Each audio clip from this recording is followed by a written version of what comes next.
हम तो बड़ी ऐसी बातें सुनते हैं कि पाकिस्तानी पासपोर्ट की कोई अहमियत ही नहीं है। सही सुनते हैं आप, क्योंकि बहुत फ़र्क है पाकिस्तानी पासपोर्ट और जो बाद में मुझे ब्रिटिश पासपोर्ट मिला। कुछ पासपोर्ट्स पे सफ़र करना काफ़ी आसान है, कुछ पे काफ़ी मुश्किल है। पाकिस्तान उन ममालिक में है जिन पे सफ़र करना काफ़ी मुश्किल है।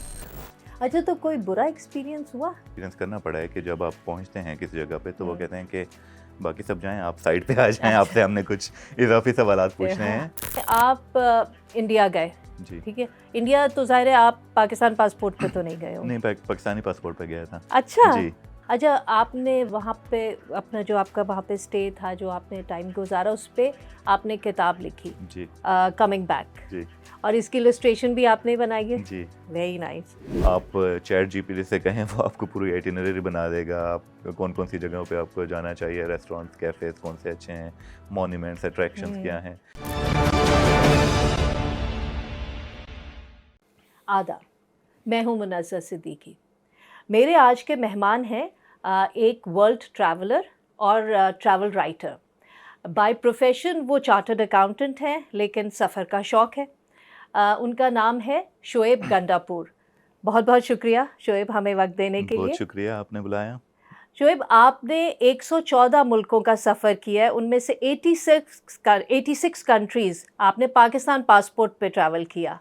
कैसा रहा एक्सपीरियंस? हम तो बड़ी ऐसी बातें सुनते हैं कि पाकिस्तानी पासपोर्ट की कोई अहमियत ही नहीं है। सही सुनते हैं आप, क्योंकि बहुत फ़र्क है पाकिस्तानी पासपोर्ट और जो बाद में मुझे ब्रिटिश पासपोर्ट मिला। क्योंकि दुनिया सफ़र के लिए सबके लिए मौक़े यकसा नहीं हैं। आप जहाँ से आते हैं उस हिसाब से मुतय्यन होता है कि जिस मुल्क में आप जा रहे हैं वहाँ पर आपको वेलकम किया जाएगा या नहीं। तो पासपोर्ट की रैंकिंग है, कुछ पासपोर्ट्स पे सफ़र करना काफ़ी आसान है, कुछ पे काफ़ी मुश्किल है। पाकिस्तान उन ममालिक में है जिन पे सफ़र करना काफ़ी मुश्किल है। तो चूँकि बाद में मुझे ब्रिटिश सिटीज़नशिप मिली, तो मैं उन दोनों एक्सपीरियंसेस को देख चुका हूँ। और जिन मराइल से गुज़रना पड़ता है पाकिस्तानी पासपोर्ट पे शुरू से लेकर आखिर तक, यानी जब से आप प्लान करते हैं, वीज़ा लेते हैं, एयरपोर्ट पे जो इमिग्रेशन का एक्सपीरियंस होता है वो काफ़ी मुख्तलिफ है। अच्छा, तो कोई बुरा एक्सपीरियंस हुआ? लाइक रियली बुरा हुआ? सफ़र में नहीं हुआ। मैं जिस मुल्क में गया, मुझसे अगर कोई पूछे तो I enjoyed my travel in pretty much all the countries that I went to. हाँ, इमिग्रेशन और वीज़ाज़ एक अलग बात है। वो ज़रूरी नहीं है कि वो उन ममालिक की रिफ्लेक्शन हो कि वहाँ पे आपको कैसी रिसेप्शन मिलेगी।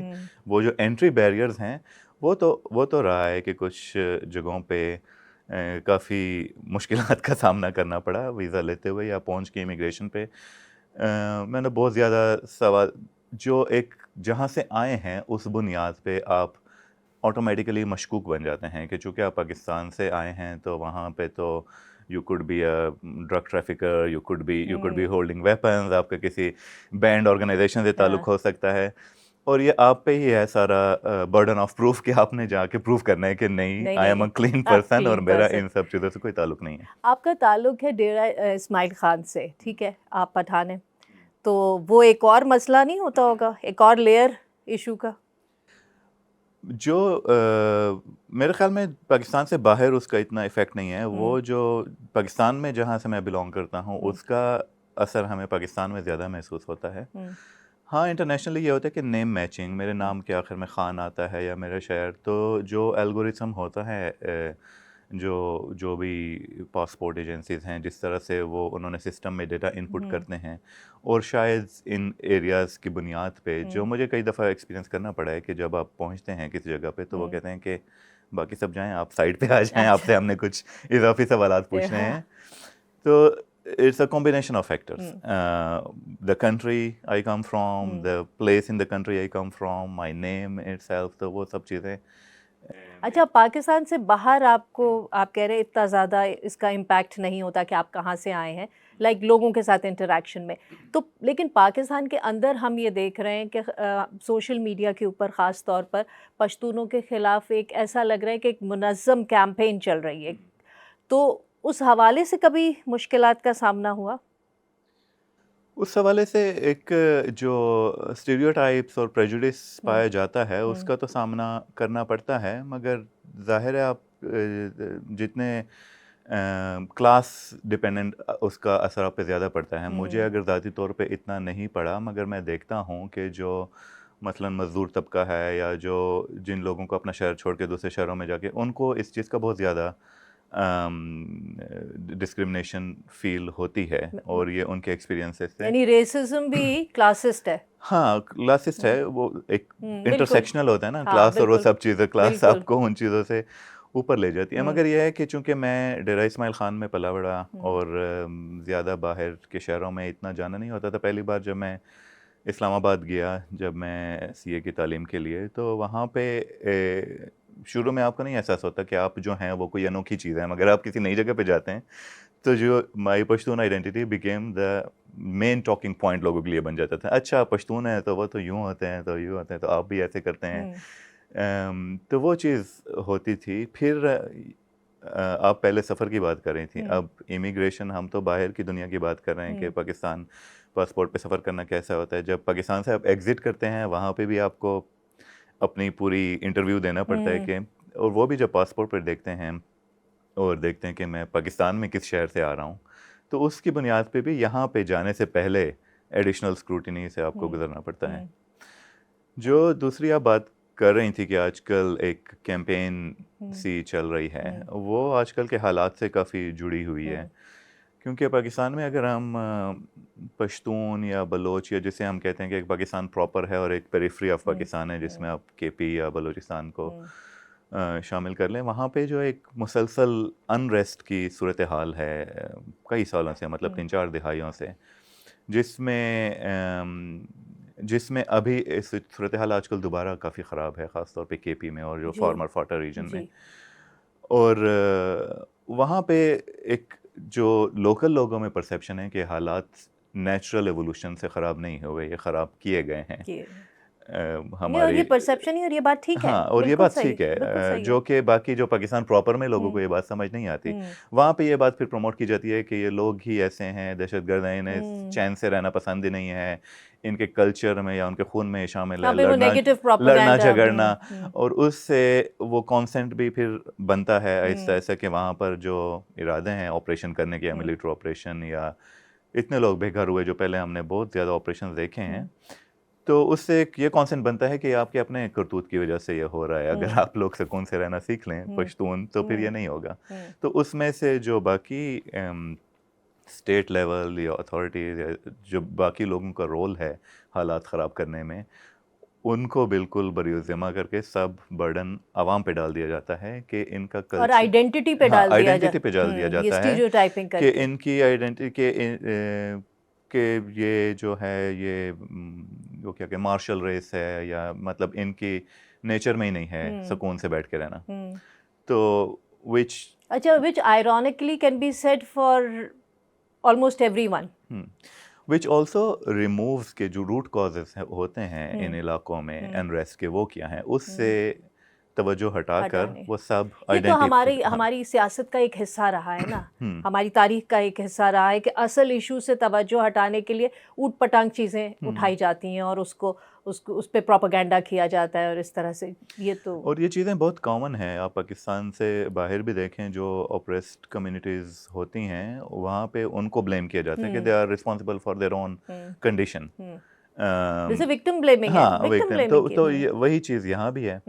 फिर मिसरिप्रेजेंट किया जाता है कि आइडेंटिटी बेस्ड कल्चर को कि इनके कल्चर में ही ये चीज़ें हैं।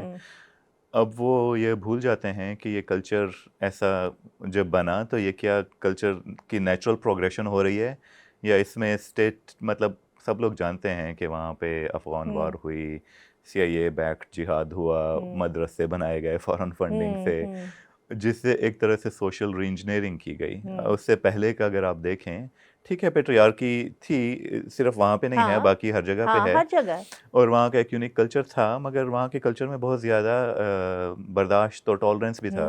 यहाँ पे और उस वक्त बाहर से इतने लोग प्रॉब्लम नहीं थी। बिल्कुल बाहर से लोग आते थे और फॉरेनर ये हिप्पी ट्रेल और ये सब किसी को जान का ख़तरा नहीं होता था वहाँ पे जाके और लोग अपने काम से काम रखते थे। उनका अपना कल्चर था ठीक है, ख़वातीन पर्दा करती थी या वो हर कल्चर की अपनी एक खूबसूरती है जो कि रहनी चाहिए। अगर लोगों को कोई प्रॉब्लम नहीं है तो किसी को भी नहीं होनी चाहिए। और दूसरी बात यह है कि ठीक है आप किसी का कल्चर आपसे मुख्तलिफ है तो इसका क्या मतलब है, मतलब आप टॉलरेंस का मतलब ही यही है ना, है ना? तो हाँ, बिल्कुल इसका ये मतलब तो नहीं है कि आप उनसे ज़बरदस्ती उनका कल्चर चेंज चेंज कराएंगे या करें, हाँ। उनको डिस्प्लेस ये तो करेंगे या उन पे फैशिज्म हो बमबारी गया ना। करेंगे या हाँ। उनको रूट आउट हुँ, करेंगे। हुँ। कल्चर आप दुनिया में जहाँ भी जाएं, मतलब जहाँ पे हमने मैंने अगर पैलेस्टाइन हाँ, पैलेस्टाइन इज़राइल मसले में देखा है, तो यही चीज़ तो देखी है हुँ, कि आप ज़बरदस्ती तो नहीं कुछ करवा सकते। बिल्कुल। और वो वहाँ फैशिज्म हो जाता है। एग्ज़ैक्टली, और वहाँ पे भी जो इज़राइली वो कहते हैं कि it's the only democracy in the world, हुँ, और not in the world, in the Middle East हुँ। और जो फ़लस्तीन है वो तो कंज़र्वेटिव हैं, या वहाँ हाँ, पे तो औरतों पे हिजाब है, हुँ, पाबंदियाँ हैं, ये है। हुँ। तो इसलिए वो नैरेटिव वो अपने इसलिए हिसाब से उनको बनाते जो हैं। है हुँ, आप एलिमिनेट करें और हुँ। उसकी जगह दूसरों को डेमोक्रेसी, लेके सो कॉल्ड वेस्टर्न डेमोक्रेसी वहाँ भी हाँ, इस्टेब्लिश बिल्कुल, करें। बिल्कुल। अच्छा शोएब ये बताएँ, आप इंडिया गए, जी। ठीक है? इंडिया तो ज़ाहिर है आप पाकिस्तान पासपोर्ट पे तो नहीं गए नहीं, होंगे। पाकिस्तानी पासपोर्ट पे गया था। अच्छा! जी, तो 2017 में गया था मैं। ओके, जी। तो उस वक़्त तो कोई प्रॉब्लम नहीं हुई? वीज़ा लेना तो मैं खुशकिस्मत समझता हूँ खुद को कि मुझे वीज़ा मिल गया, और वो इसलिए भी मिला कि मैं उस वक़्त जिस कंपनी में काम करता था उनकी एक ब्रांच थी इंडिया में, हुँ, तो उनके ज़रिए मुझे वहाँ पे अच्छा। जाने का इनविटेशन मिला। हुँ, और तो वीज़ा मिल गया। वीज़ा ज़ाहिर है रिस्ट्रिक्टेड हुँ, होता है हुँ, पाकिस्तानी सिटीज़न्स के लिए। 4 शहरों का वीज़ा था। तो उसमें तो इतनी मुश्किल नहीं हुई, मगर फिर वहाँ जाके बीइंग अ पाकिस्तानी सिटीज़न आप को पुलिस रिपोर्टिंग करनी होती है हर हुँ, शहर में, हुँ, तो वो हुँ। करना पड़ता था। अच्छा, आपने वहाँ पे अपना जो आपका वहाँ पे स्टे था, जो आपने टाइम गुज़ारा, उस पे आपने किताब लिखी, जी, कमिंग बैक, जी, और इसकी इलस्ट्रेशन भी आपने ही बनाई है? जी, वेरी नाइस, बहुत ही वेरी नाइस। अच्छा, तो शुक्रिया। आप तो एक दफ़ा गए जी। इंडिया ना, तो फिर आपने आके लिखा coming back. Hmm. So coming back from what? From where? That's what I want to ask. Coming back in the sense, ज़ाहिर है कि मेरे लिए तो कमिंग बैक लिटरल सेंस में नहीं था, क्योंकि मैं तो हुँ, पहली बार जा रहा था, और हुँ, ना ही हुँ। ऐसा था कि मैं कहीं हिजरत करके वहाँ से आया था हाँ। तक़सीम के वक़्त। हुँ, मगर ये था कि जो एक कुछ जगहों पे अपनाइयत का एहसास हुँ। महसूस हुआ वहाँ पर, उसकी बुनियाद पे कभी-कभी यूँ लगता है कि आप ऐसी जगह पे आ रहे हैं जहाँ पे आप पहले जा चुके हैं। डेजा वू हुआ क्या? डेजा वू किस्म का। और ख़ासतौर पे एक छोटा-सी एनेक्डोट है हुँ, वहाँ पे कि मैं एक बार पुरानी दिल्ली में हम गए थे, मैं और मेरा दोस्त, सुबह के वक़्त नाश्ता करने, और वो सुना हुआ था मैंने पराठे वाली गली के बारे में। अब वहाँ पे हम गए, वहाँ पे कई कैफ़ेज़, रेस्टोरेंट्स थे जहाँ पे पराठे मिल रहे थे। हम हुँ। बाहर खड़े सोच रहे थे कि इनमें से किस में जाएँ।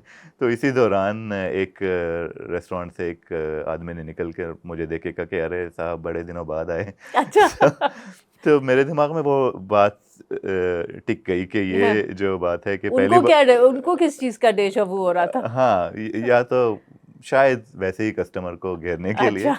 मगर मुझे वो बात अच्छी लगी कि शायद हुँ, उन्हें कुछ गलतफ़हमी हुई हो कि हुँ, मैं तो उनका पुराना कस्टमर दोबारा से हुँ, आ गया। तो मेरे दिमाग में टाइटल के लिए पहले यही बात थी कि बड़े दिनों बाद आए, या it hmm, took you so long to hmm, come back. मगर वो काफ़ी तवील था हुँ, टाइटल के लिए, हुँ। तो मेरी पब्लिशर ने उसको मुख्तसर करके कमिंग कमिंग बैक बैक कर बना दिया। दिया। अच्छा, तो इंडिया में आप जिस ज़माने में गए 2017, उस वक़्त तो पाकिस्तान इंडिया के ताल्लुकात कदरे बेहतर थे, हुँ। तो 2019 के बाद ज़्यादा ख़राब होने शुरू हुए। तो वैसे आपको वहाँ पे लोगों का कैसा रवैया मिला? Did you feel visible there? Did you feel invisible there? लोगों का रवैया, वैसे तो जब लोगों को मालूम होता था कि मैं पाकिस्तान से हूँ, otherwise I I was invisible. हुँ, मगर जिससे बात होती थी, और हुँ, जब बात आती थी कि मैं कहाँ से हूँ, तो वो रवैया, मैं ये नहीं कहूँगा कि बहुत ज़्यादा गर्मजोशी वाला था, मगर मिक्स था। हुँ, कहीं-कहीं पे ये था कि कौन से आइडेंटिटी के लेयर्स मैच करते हैं किसी से, तो उस हुँ, बुनियाद पे हुँ, जो वो गर्मजोशी का लेवल था वो डिटरमिन होता था। हुँ, मगर ये है कि जब पाकिस्तान के साथ जो एक वो सरदमोहरी का रवैया है, वो काफ़ी हद तक अ, हिंदुस्तानी अवाम में मेरे ख़्याल में काफ़ी आम हो चुका है अब। हुँ, क्योंकि पाकिस्तान को वहाँ पर ज़ाहिर है कॉमन हिस्ट्री और वो चीज़ें बात की जाती है, हुँ, मगर दहशतगर्दी से जो पाकिस्तान का लिंक है वो हुँ, उनके दिमाग में बिल्कुल ही दो कंबाइंड चीज़ें बन गई हैं जिनको वो अपने सोच से अलग अलग नहीं कर नहीं कर सकते। पाते। तो हुँ, ज़ाहिर है उस काफ़ी सवाल उस पैराए में भी होते थे कि हुँ, पाकिस्तान ऐसा क्यों करता है, क्यों दहशतगर्दी को प्रमोट कर रहा है, आपका ताल्लुक तो कहीं नहीं है लश्कर तैयबा वगैरह से। सो इस तरह की बातें अच्छा, होती थी गुफ्तगू में। मतलब बड़ी बेसिक लेवल की जी। बातें। आप देखिए जो सब कॉन्टिनेंट है, इंडिया, पाकिस्तान, बांग्लादेश, ये सब एक ही था एक ज़माना, हुँ। प्री 1947 तो एक ही खिता था। तो बहुत से लोग जब इन मुल्कों में आते जाते हैं ना, तो उनको अपने जो एक कहते हैं ना नेशन के हवाले से और आइडेंटिटी के हवाले से कई दफ़ा लोगों में कन्फ्यूजन पैदा होती है, सवालात पैदा होते हैं। तो आप जब गए तो आपके क्या ज़हन में ऐसी कोई कन्फ्यूजन पैदा हुई?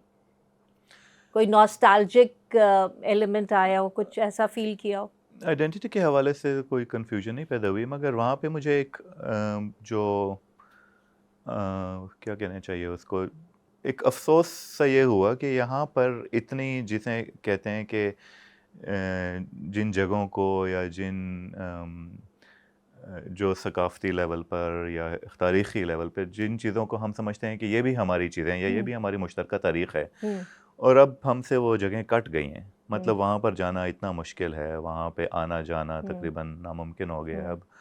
तो इस चीज़ का बहुत अफ़सोस होता था कि अगर हमारी इतनी मुश्तरका मीरास है और अब हमसे वो कटी हुई है और वहाँ पे आना-जाना रुका हुआ है, तो इस चीज़ का काफ़ी बिल्कुल, एक तरफ से जाने की खुशी भी थी कि मैं खुशकिस्मत हूँ कि मुझे वहाँ जाने का मौका मिल रहा है। हुँ। मगर ये भी था कि यहाँ पे मुझे लिए दोबारा आना पता नहीं मैं आ सकूँगा या नहीं।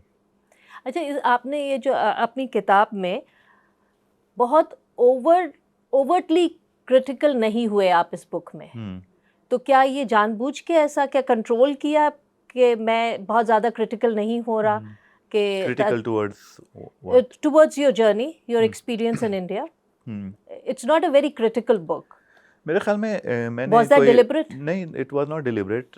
मैंने जो महसूस किया वो लिखा। हुँ, ऐसा नहीं है कि मैंने खुद को सेंसर किया या होल्ड बैक किया जो मैं कहना चाह रहा था। हुँ, जो मैं कहना चाह रहा था वो, और चूँकि जो जो ऑब्ज़र्वेशन है वो होती भी नुआंस्ड है, ऐसा हुँ, कोई ब्लैक एंड व्हाइट तो है नहीं बिल्कुल। हुँ, कि हम जो अगर अगर हम जब भी इंडिया की बात करते हैं तो हम, हुँ, चूँकि मैं पाकिस्तान से गया हूँ, मेरा वहाँ पे लिव्ड एक्सपीरियंस तो है नहीं। हुँ, एक बहुत ही सुपरफिशियल किस्म का एक्सपीरियंस है, 2 हुँ, हफ़्ते में आपको किसी मुल्क के बारे में क्या मालूम होता है। हुँ, मगर जो मेरी ऑब्ज़र्वेशन थी वो अपनी जगह वैलिड है कि जो एक बाहर से कुछ वक़्त के लिए कोई हुँ, शख़्स आए उसको क्या नज़र आता है, और ख़ास तौर पे जो वो पूरा कॉन्टेक्स्ट भी हो इंडिया पाकिस्तान का। हुँ, तो जो चीज़ें वहाँ पे अगर अच्छी भी थीं, कुछ चीज़ें अच्छी नहीं थीं, मगर फिर हम अपनी तरफ भी देखते हैं कि हमारी तरफ भी ऐसा ही है। कुछ वो बाग के और दूध की नहरें नहीं बह रही। तो हाँ, वो उस कॉन्टेक्स्ट में मेरे ख़्याल में देखिए। मैंने कोई होल्ड बैक नहीं किया, जो मुझे महसूस हुआ और जिन चीज़ों को मैं कंपेयर करता था, हुँ। वो मैंने इसमें लिखा।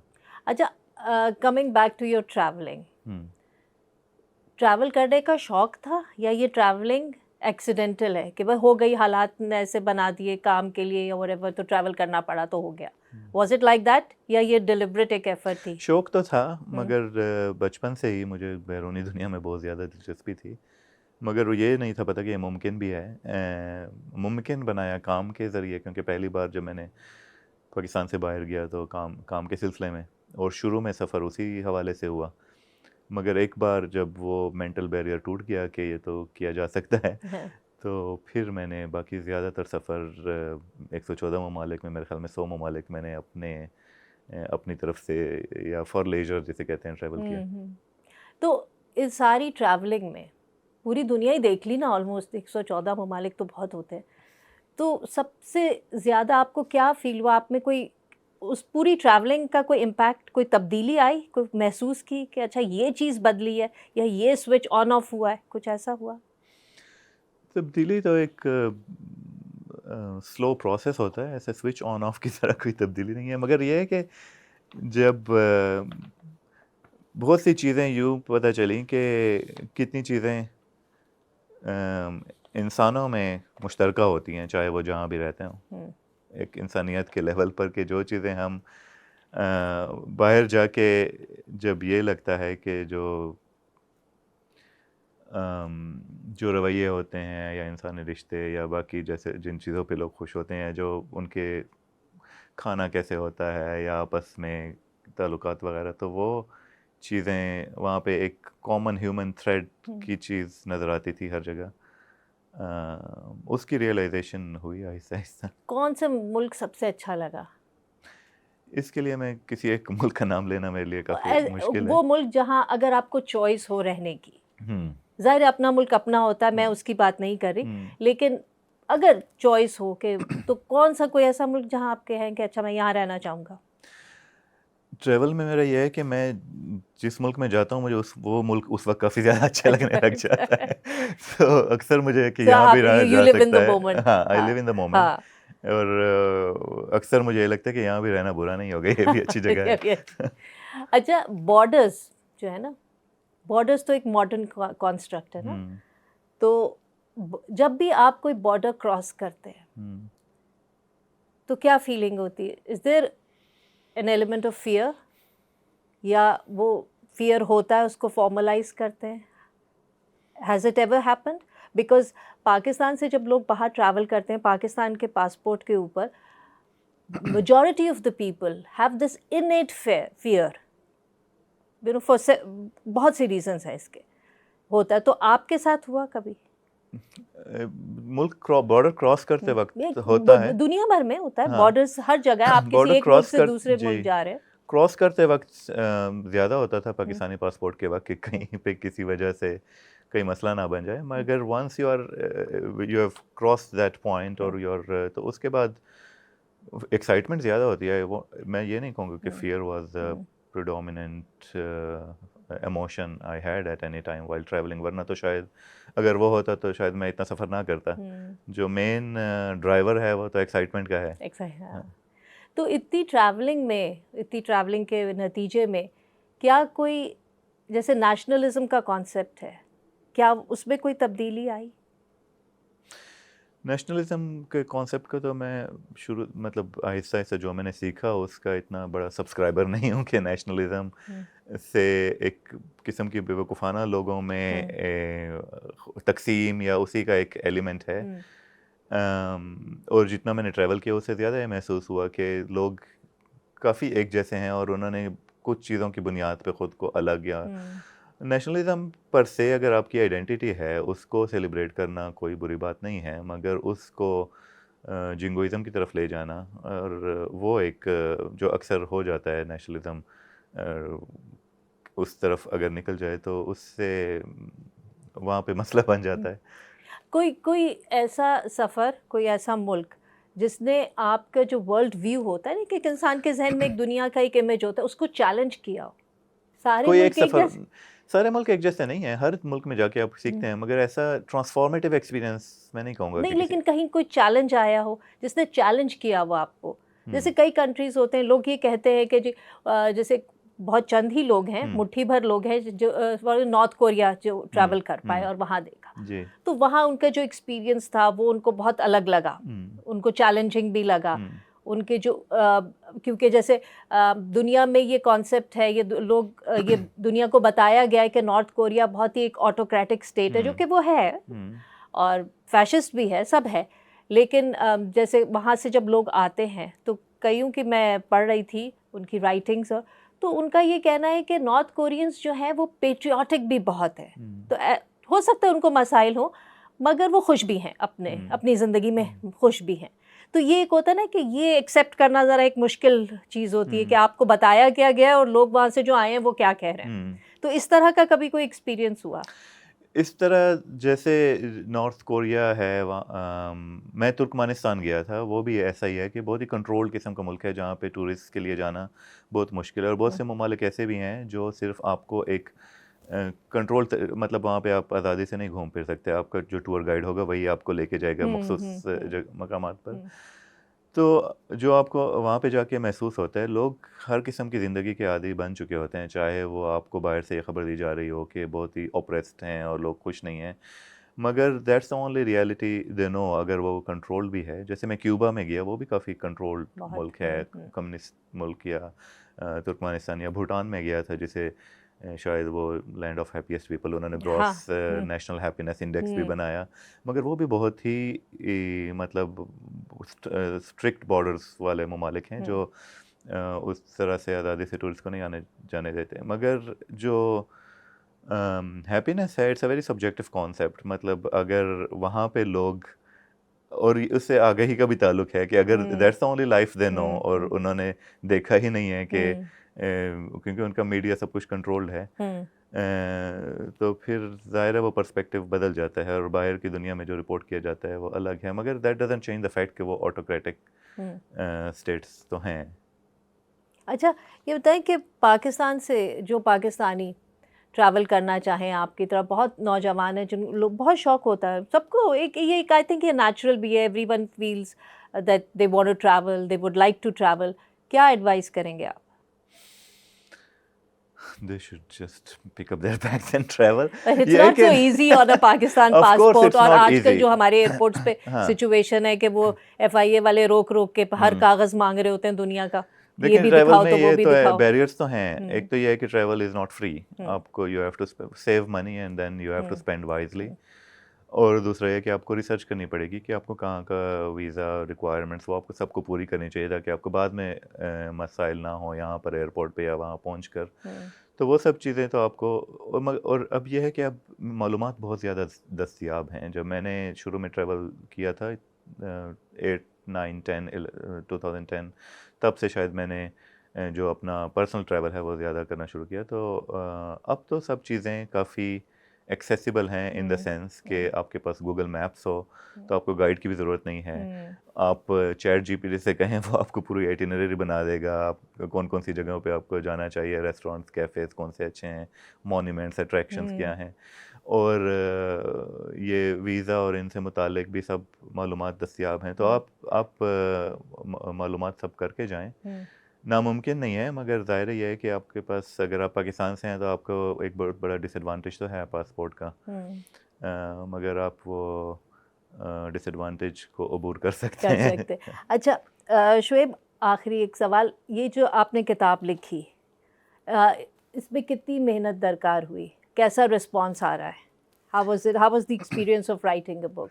राइटिंग मेरे अंदर एक इंस्पिरेशन आई थी कि मैंने शायद 2 हफ्ते में ही पूरी किताब लिख डाली थी। अच्छा।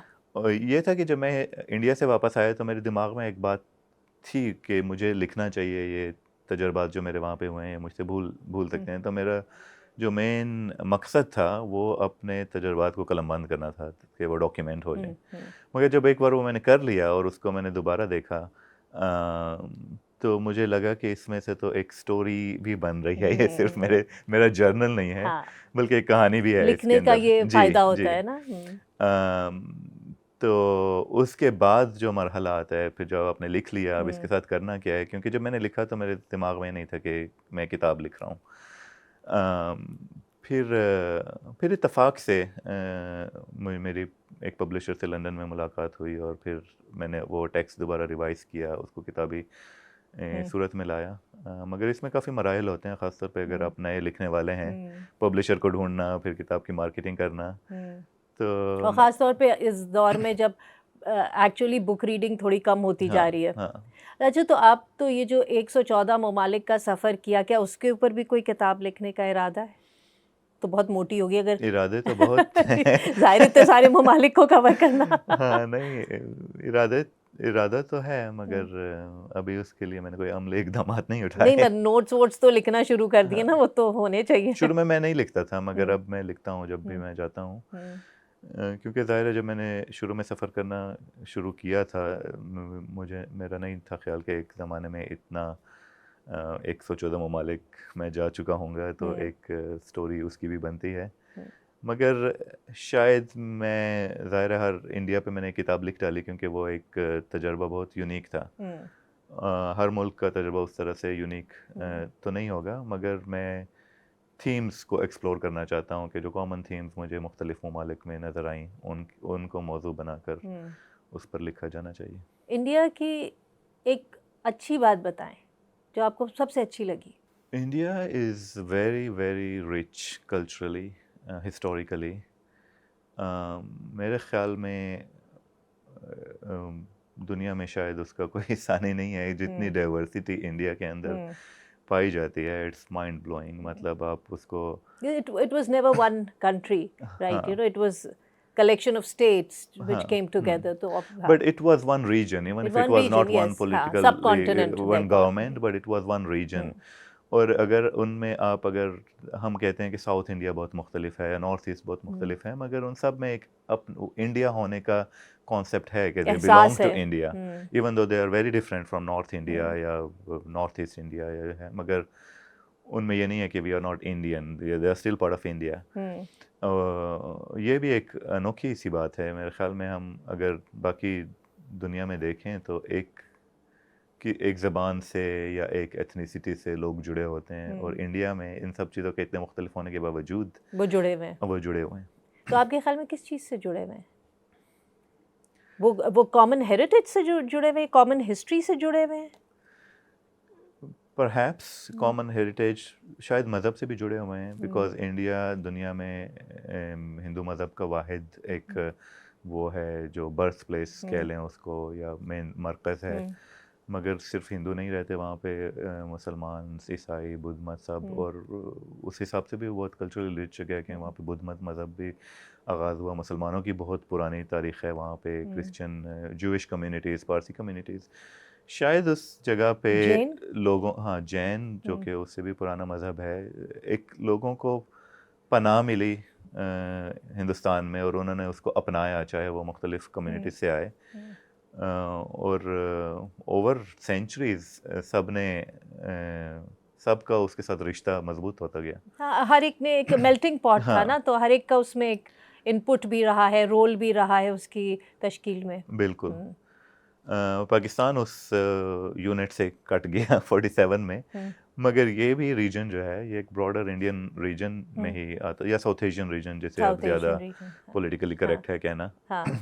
मगर जो इंडिया नाम है वो भी इसी खित्ते से ही, इंडस से निकला है ना, जो कि पाकिस्तान से आया, जो हिंदू लफ्ज़ है वो भी सिंध से निकला है।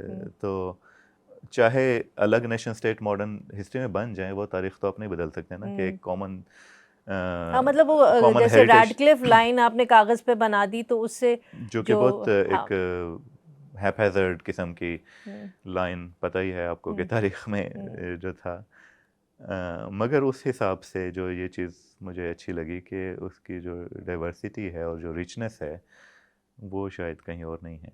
चलिए, ग्रेट।